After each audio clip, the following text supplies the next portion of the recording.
예, 교재 110페이지 기말 결산 과정에 대한 부분이 되겠습니다. 지금까지 일반 전표나 메인 매출 전표에 입력된 내용들 중에 우리 법인세 세무조정 시에 관련이 있는 부분들을 설명을 드렸고요. 자, 이러한 내용들을 바탕으로 모든 전표 입력이라든가 이런 부분들이 종료되었다라고 하면 결산 과정을 거쳐야 되는데요. 결산 과정을 진행하기에 앞서서 입력되어 있는 데이터가 오류가 있는지를 한번 체크해 보실 필요가 있습니다. 그래서 세무사랑 프로의 회계관리의 연동 데이터 관리 쪽에 보면 데이터 관리라고 하는 메뉴가 있습니다. 거기에 데이터 체크라고 하는 메뉴가 있습니다. 데이터 체크를 통해서 F6 검사 시작해서 검사를 한번 해보실 필요가 있습니다. 검사를 해보면 뭐 빨간색으로 어떤 내용들이 나타나는 부분들이 있는데요. 그러한 내용들 중에 심각한 오류 사항이 있는지 여부를 판단하셔서 만약에 오류 사항이 크게 심각하지 않다라고 하면 그대로 진행하시면 되겠고, 심각한 오류가 있다라고 하면 수정하시면 되겠습니다. 자, 그렇게 해서 데이터 체크를 한번 해보시는 것도 좋을 것 같습니다. 그리고 두 번째, 현금 예금 조정이 되겠습니다. 현금 예금 조정은 우리 회계관리의 재무회계 쪽에 결산관리 쪽에 현금 예금 조정이라고 하는 메뉴가 있습니다. 자, 이 현금 예금 조정 메뉴에 보면 현금 일괄 조정과 현금 직접 조정, 당좌 예금, 보통 예금, 계정 코드 조정이라고 하는 부분이 있는데요. 자, 일반적으로는 당좌 예금이나 보통 예금, 예금 계좌는 여기에 나오는 현금 예금 조정이라고 하는 메뉴를 통해서 정리하기보다는 우리 실질적인 전표 입력을 통해서 계좌 내용을 일일이 검토 분석해야 되기 때문에 여기에 나오는 메뉴를 사용하는 일은 거의 없는 걸로 알고 있습니다. 자, 현금 예금과 관련되는 부분에 있어서는 현금 조정에 대한 부분이 되겠습니다.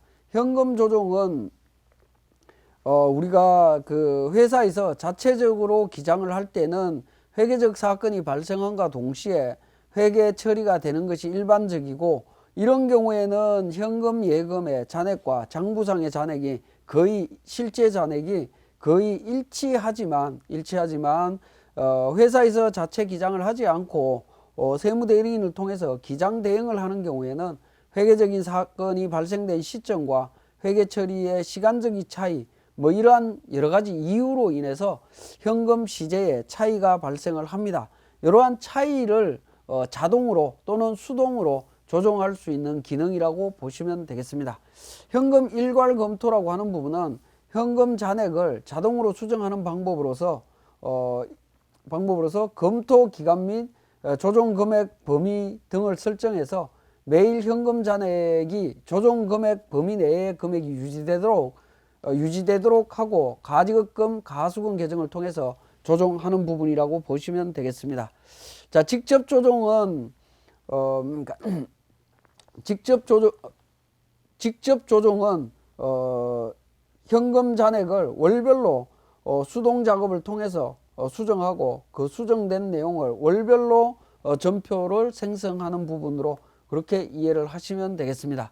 그런데 이제 법인 사업자의 경우에는 현금 예금 조정에서 현금 일괄 조정이나 현금 직접 조정은 바람직하지는 않습니다. 이 기능을 사용하는 것은 바람직하지는 않기 때문에 이 기능 활용은 최소화 어쩔 수 없는 경우에만 활용을 하시고, 가능하면 실제 현금 흐름에 맞게 기장을 하시는 게 바람직하다라고 보여집니다.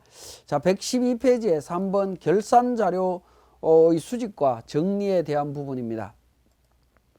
자, 결산이라고 하는 부분은 기업의 경영활동에 따라 발생된 거래를 회계기간 종료일에 각종 장부를 정리 마감해서 회계기간 종료일에 재무상태와 회계기간의 경영성과를 명확하게 파악할 필요가 있는데, 회계연도 종료 시점에 장부를 마감해서 자산부채 자본의 상태를 조사하고 발생된 수익과 비용을 비교해서 순손익을 정확하게 파악하는 절차를 결산이라고 이야기를 합니다. 결산에는 예비 절차, 본 절차, 결산 보고서 작성의 순서대로 진행이 되는데요. 결산 정리사항을 잠깐 보면 113페이지에 결산 정리 사항에는 상품 등 재고 자산의 기말 재고액 파악, 건물 등 고정자산 감가상각비 계산, 대손 충당금, 단기매매 정권 평가, 외화자산 부채 평가, 퇴직급여 충당금 설정 뭐 이런 형태로 해서 법인세 등까지 약 한 14가지 정도의 결산 정리 사항이 있습니다. 이러한 결산 정리 사항은 우리가 직접 일반 전표 입력 메뉴에서 직접 처리를 하거나 아니면 세무사랑 프로에 있는 결산 자료 입력이라고 하는 메뉴를 통해서 자동 분계 처리를 하거나 둘 중에 하나를 선택하게 되는데요. 그러니까 매출원가를 계산하는 부분은 일반 전표 입력 메뉴에서 직접 처리하면 안 된다라고 보시면 되겠고, 나머지 감가상각부터 법인세 비용까지는 일반 전표에서 처리를 할 수가 있습니다. 그리고 결산자료 입력 메뉴에서 처리할 수 있는 부분들은 매출원가와 관련되는 기말 재고액 파악과 관련되는 부분, 감가상각비, 대손 충당금 설정이나 퇴직급여 충당금 설정, 그 다음에 선납세금 또는 법인세 등의 추산과 관련되는 부분을 자동으로 회계 처리할 수가 있습니다. 자, 세무사랑 프로에서 한번 보시면 결산자료 입력이라고 하는 메뉴를 선택하게 되고요. 결산 기간을 입력을 합니다. 1월부터 12월까지 예라고 누르게 되면 결산 자료의 내용이 반영된 내용을 확인하실 수가 있습니다. 확인할 수가 있는데, 자, 이 결산 자료 입력에 있는 메뉴들을 한번 그러니까 확인을 해보면 F4 원가 설정이라고 하는 메뉴가 있습니다. F4 원가 설정은 매출원가와 경비를 선택하는 내용으로서 제조업의 경우에는 제품 매출원가와 원가 경비 500번대 원가 경비를 사용을 했을 겁니다. 그리고 제조원가 명세서가 작성이 될 겁니다. 건설회사는 452번 도급공사 매출원가를 계산하는 서식으로서 600번대 원가를 사용을 합니다. 보관원가, 분양공사원가, 운송 매출원가 해서 원가 경비 코드 번호별로 구분이 되어 있습니다. 구분이 되어 있고요. 우리 세무사랑 프로는 이 매출원가 및 경비 선택과 관련되는 부분은 일반 전표나 메인 매출 전표에 입력된 경비 코드를 확인해서 자동으로 설정을 해주고 있습니다. 만약에 설정이 안 되어 있다면 F4 원가 설정을 통해서 자동 설정이나 편집을 통해서 정리를 해주시면 되겠습니다. 자동 설정을 통해서 정리를 하게 되면 원가 경비 코드가 사용된 걸 판단해서 사용 여부에서 제품과 공사 원가를 사용여로 표시를 해주게 됩니다. 그렇게 해서 확인을 해주시면 되겠습니다. 자, 그리고 F7 감가상각입니다. F7 감가상각이라고 하는 부분은, 감가상각은 우리 일반 전표 감가상각은 회계관리에 고정자산 등록에서 감가상각 대상자산에 대해서 우리가 감가상각비를 계산을 했을 겁니다. 관련된 감가상각비 계산된 금액을 결산 자료 입력에서 감가상각 F7 감가상각을 통해서 바로 반영할 수 있도록 하는 부분이라고 보시면 되겠습니다. 자, 세로 불러오기를 통해서 결산 반영을 누르게 되면 결산서에 반영되는 부분으로 이해를 하시면 됩니다. 그래서 고정자산 등록에 있는 감가상각비는 감가상각비와 세무조정할 때 반영되는 감가상각비, 재무제표에 반영된 감가상각비가 일치해야 되는데 고정자산 등록에 계산된 감가상각비를 결산자료에 입력할 때 F7 감가상각을 통해서 반영하게 되면 차이 없이, 오류 없이 정확하게 반영하실 수 있을 겁니다. 자, F8번 대손상각입니다. 대손상각은 대손충당금 설정 대상 채권을 기준으로 당해연도 설정할 대손충당금 전입액에 대한 부분을 계산할 수 있는 기능으로 이해를 하시면 되겠습니다.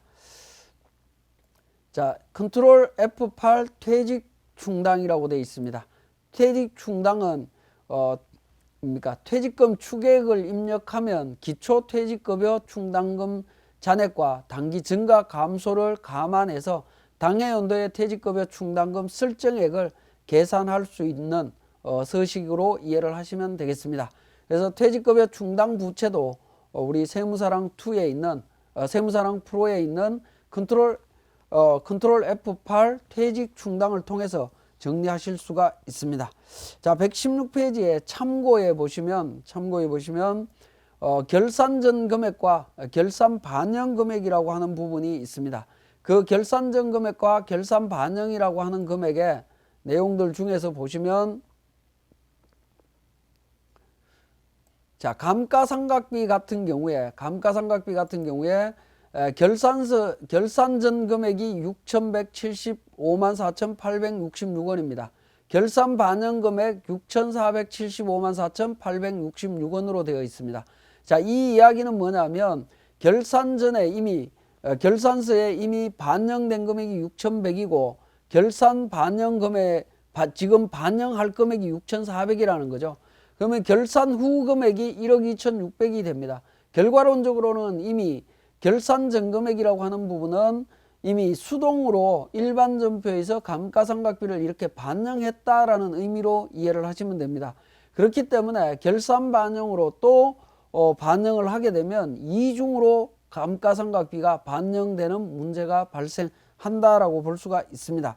그래서 결산 전 금액과 결산 반영 금액란에 금액이 동시에 있는 경우에는 이 부분에 대해서 이중 반영되는 것이 아닌지 여부를 반드시 확인하셔야 되겠습니다.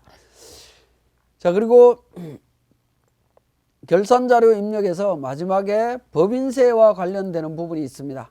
법인세 선납세금의 금액을 결산 전 금액으로 보여주고 있고 이 부분을 결산 반영 금액에다가 입력을 하게 되면 결산 반영에다가 입력하게 되면 선납세금을 법인세 비용으로 대체하는 그러니까 회계 처리가 자동으로 발생한다라고 보시면 되겠습니다.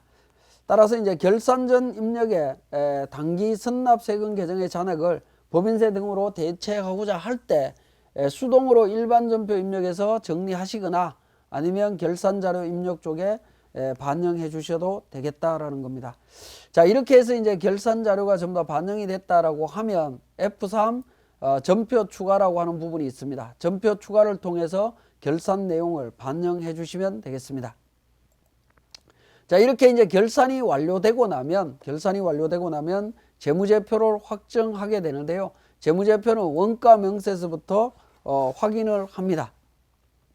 자, 원가 명세서 확인하시면 제조원가 명세서가 되겠습니다. 제조원가 명세서 관리용, 제출용, 표준용이 있는데 관리용, 제출용, 표준용을 클릭해서 한 번씩 인식시켜 주시면 되겠습니다. 표준용은 법인세 신고를 위한 표준 재무제표 작성을 위한 거라고 보시면 되겠습니다. 자, 원가 명세서를 작성하실 때에는 보시면 오른쪽에 500번대, 600번대 코드가 두 개가 동시에 있죠. 자, 이 부분 500번대 같은 경우에는 제조원가입니다. 600번대를 제가 클릭하게 되면 공사원가 명세서가 됩니다. 공사원가 명세서 관리용, 제출용, 표준용으로 인식시켜 주시면 됩니다. 자, 손익계산서가 되겠습니다. 손익계산서도 마찬가지로 12월 달 기준으로 해서 관리용, 제출용, 포괄손익은 국제회계 기준 때 적용되는 부분이니까 무시하셔도 됩니다. 표준손익용으로 해서 이렇게 인식시켜 주시면 되겠습니다. 자, 그 다음에 이익잉여금 처분계산서입니다. 자, 이익잉여금 처분계산서도 마찬가지로 인식시켜 주시면 되는데 이익잉여금 처분계산서는 표준용이 별도로 없습니다. 없지만 만들어진 그러니까 내용을 그대로 그러니까 인식시킴으로써 우리 법인세 신고 때 이익잉여금 처분계산서가 자동으로 반영된다라고 보시면 되겠습니다. 자, 이익잉여금 처분계산서 입력하실 때에는 단기처분 예정일과 정기처분 확정일을 정확하게 입력을 해주시고 단기처분 예정일을 기준으로 우리 그 성과상여금이나 배당이나 이런 부분에 대한 원천징수 일자를 결정하는 문제가 나오기 때문에 단기처분 예정 일자를 정확하게 반영해 주실 필요가 있겠습니다. 자, 그리고 F6 전표 추가라고 하는 기능이 있습니다. 전표 추가를 통해서 전표를 추가하게 되면 뭡니까? 손익 계정을 마감하고 관련되는 당기 순이익이나 당기 결손금을 재무상태표에 이익잉여금에 반영하는 과정의 회계 처리가 자동으로 반영된다라고 보시면 됩니다. 그게 전표 추가의 의미입니다. 자, 이익잉여금 처분계산서가 만들어지고 나면 재무상태표를 인식합니다. 재무상태표 12월 달로 해서 쭉 한번 인식해 주시면 되겠고, 제출용, 표준용으로 조회를 해 주시면 됩니다. 자, 이렇게 결산이 완료되고 나면 우리 재무제표를 전체적으로 한번 인식시켜 주는 과정을 거치게 됩니다. 120페이지에 법인 세무조정을 하기 위해서 재무제표를 인식할 때 표준용을 인식을 시켰지만 법인조정 메뉴에서 과표 및 세액조정계산서 쪽에 표준재무제표 수익금액 조정에 표준대차대조표부터 시작해서 다시 한번 F12 불러오기를 통해서 저장을 합니다. 마찬가지로 표준손익계산서도 F12 불러오기를 통해서 자료들을 다시 한번 저장을 해 줍니다. 표준원가계산서 마찬가지입니다. 마찬가지로 F12 불러오기를 통해서 저장을 합니다. 이익잉여금 처분계산서 마찬가지입니다. F12 불러오기를 통해서 저장을 해 줍니다.